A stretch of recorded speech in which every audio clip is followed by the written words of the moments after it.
Chapter 8 Golden Uplink. The lockdown shockwave had frozen the entire network in place for exactly 94 seconds. 94 seconds of total stillness. 94 seconds of borrowed time.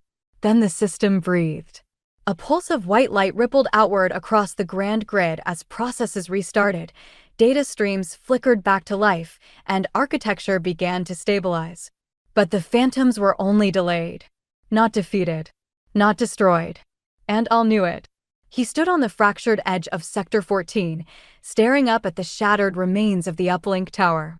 The once colossal structure, a central point that connected dozens of sublayers, had collapsed during the spreading corruption. Jagged pieces hung suspended in the air like frozen debris, caught mid-fall by the lockdown. Now that the freeze was lifting, they began to drop. Al took a steady breath and activated his stabilizers. Golden light rippled from beneath his boots as he sprinted up the incline of a broken pathway toward the tower's remains. Behind him, Raymond called out, "You sure you don't want backup?" Al didn't turn. No time. Not the question I asked. Al reached the base of the fallen spire and leapt, golden boosters igniting beneath his feet as he vaulted upward. "I'll be fine." Raymond muttered something about smart guys doing dumb things, but didn't chase him. He stayed with Darrell, still unconscious and recovering from the lockdown. Lucio climbed onto a nearby strut to get a data vantage. Al's right. If the uplink doesn't stabilize soon, half the system will reboot into corrupted zones. We'll lose everything the lockdown just bought us. Raymond crossed his arms.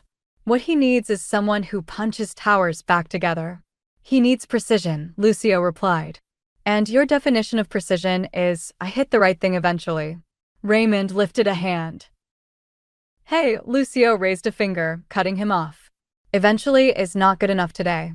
Raymond dropped his hand, grumbling. Whatever. But beneath the sarcasm, he knew Lucio was right.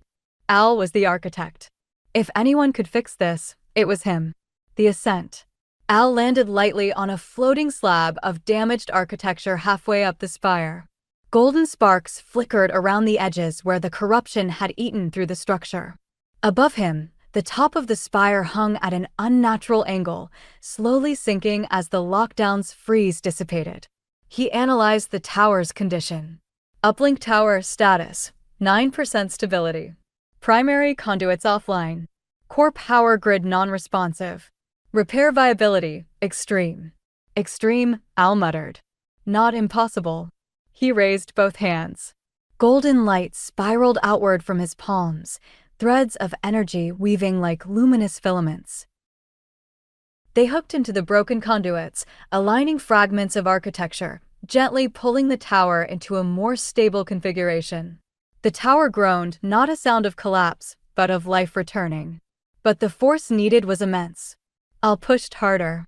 The golden lattice expanded, wrapping around the spire like a glowing exoskeleton, forming temporary support beams and reconstructing the fractured pathways. Visor warnings flashed.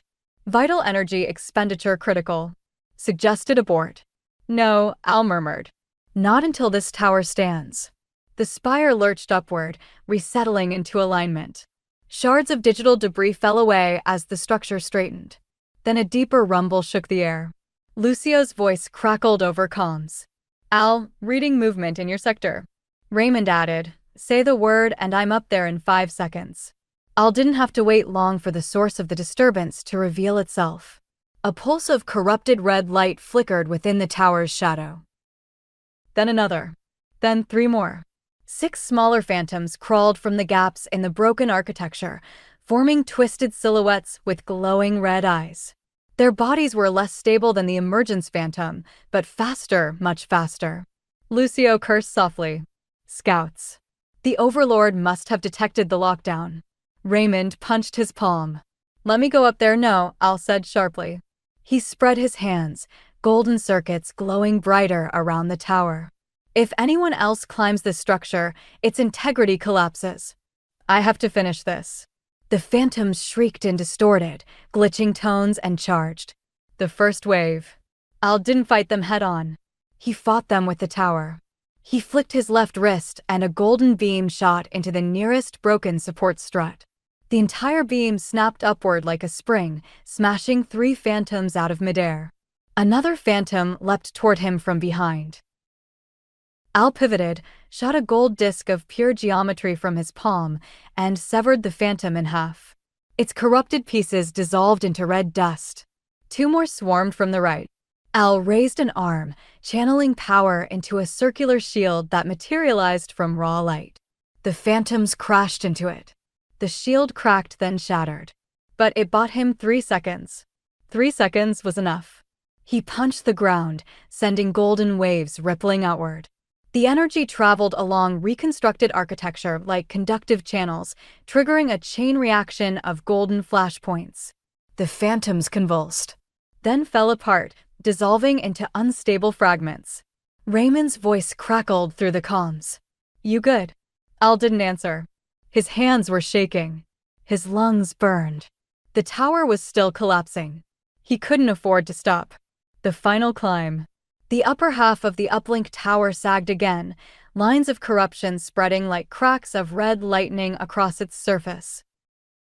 Al leapt upward, bounding across scattered architecture pieces as if gravity were optional. Golden footholds appeared beneath him with each step, dissolving after he pushed off them. The tower's very top began to fall. He poured power into his suit, golden flames erupting around him as he shot upward like a rising star. He reached the highest platform just as the last supports gave way. He caught the spire with both hands, and the weight nearly tore him off the tower entirely. The mass of architecture groaned under the strain. Cracks widened. Corrupted glyphs spiraled outward like blood vessels. Al screamed as he poured every ounce of energy he had into stabilizing it. Golden light surged from his arms, spreading across the spire, stitching it back together. Below him, Raymond shouted through the calm, "Al, let it fall. You're gonna break." "I can't," Al growled, voice strained with pain. "The uplink is the only way to restart the global signal. If it collapses, the lockdown becomes worthless." Lucio added urgently, "Your vitals are spiking. Pull back." Al's vision blurred. His suit vibrated violently. He felt himself slipping. Then he saw Darrell unconscious, broken, barely alive after saving the system. He saw Lucio standing alone in the firewall. Raymond sprinting through a collapsing grid. He saw the Core 4 fighting for a system that seemed intent on dying. He pulled harder. "No," he whispered. "Not today." Golden energy erupted from his suit in a blinding vortex. The spire rose, stabilized, and locked into place. The uplink flared with life. A massive burst of golden light shot skyward, cutting through corrupted clouds and spreading across the entire network. The system felt it. Raymond fell silent mid-shout. Lucio's visor glowed with awe. Even Darrell, unconscious on a stretcher of floating code, twitched faintly as the signal passed through him. For the first time since the anomalies began, the system's global beacon relit. A heartbeat returned to the digital world. The pulses radiated outward, pushing back corruption, stabilizing failing architecture, igniting data streams that had fallen dark. Al exhaled slowly, then collapsed to his knees. The golden glow around him dimmed. Raymond cursed. "Al, I'm coming up." "No," Al whispered. "Stay, with Darrell." "But Raymond, the tower will hold." He managed a small smile. "I made sure of it." Lucio scanned the network, his voice barely above a whisper. A clean signal, across the whole grid. "Al, you just gave us back the system." Al looked up at the glowing tower, golden light washing over the horizon. For the first time in what felt like ages, he felt hope. But deep beneath the network, in the dark roots of corrupted code, something stirred. The global pulse had awakened a response. A distant roar echoed through the sublayers. Lucio's visor flickered with a new signature. Raymond looked toward the horizon, eyes narrowing. Al's breath caught in his chest. Because the phantoms had noticed the beacon. And their overlord had awakened.